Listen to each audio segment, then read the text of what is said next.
Alain, propos d'un Normand. Colonie d'animaux. Si quelque accident vous enlève un peu de peau et de chair, ce morceau de vous-même est bientôt mort. Mais n'entendez pas par là qu'il participe à une vie indivisible que votre corps retiendrait. Ce petit morceau est une colonie d'animaux.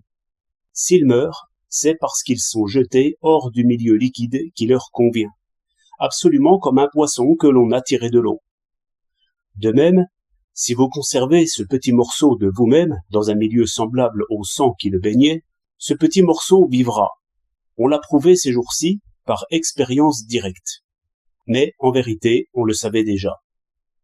Chacun éprouve en soi l'effet de ces vies animales indépendantes.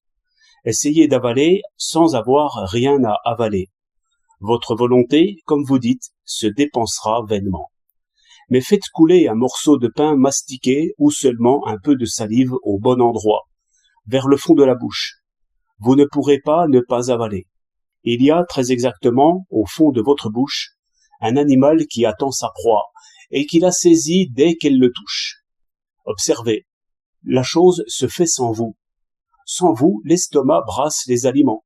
Sans vous, l'intestin les fait circuler. Sans vous, votre cœur bat au choc du sang qu'il a lui-même lancé. Sans vous, votre pupille s'élargit dans l'ombre et se rétrécit dans la vive lumière. Sans vous, les paupières se ferment vivement si quelque chose menace vos yeux. Vos jambes savent marcher, bien mieux, elles tremblent très bien contre votre permission. Si nous pensions à tout cela, nous aurions naturellement l'idée que nous sommes une colonie d'animaux, attachés à un squelette à peu près comme l'huître ou l'anémone de mer sont attachés au rocher. De là ces colères et ces peurs, qui soudain nous emportent.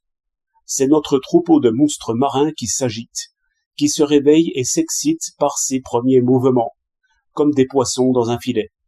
Je dis monstres marins parce qu'ils baignent tous dans le sang, et que le sang, comme liquide, ressemble assez à l'eau de mer. Ce qui a détourné les physiologistes assez longtemps de ces idées si naturelles, c'est que, suivant l'illusion commune, ils ont cherché quelques principes qui fit mouvoir les parties.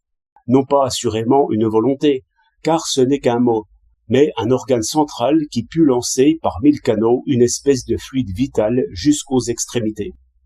De là cette idée d'un cerveau qui sent, qui veut, qui pense enfin. Mais ce n'était que de la scolastique solidifiée.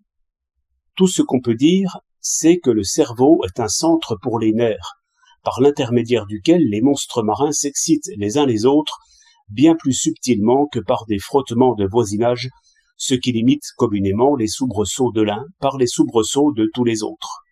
Et il ne faut point dire que le cerveau commande, mais seulement que c'est par le cerveau que la partie obéit au tout. Ce n'est pas le cerveau qui agit, c'est le tout qui agit. Ce n'est pas le cerveau qui retient mon point, ce sont tous mes autres organes qui retiennent mon point. Je suis une monarchie en apparence, une république en réalité. 4 décembre 1910.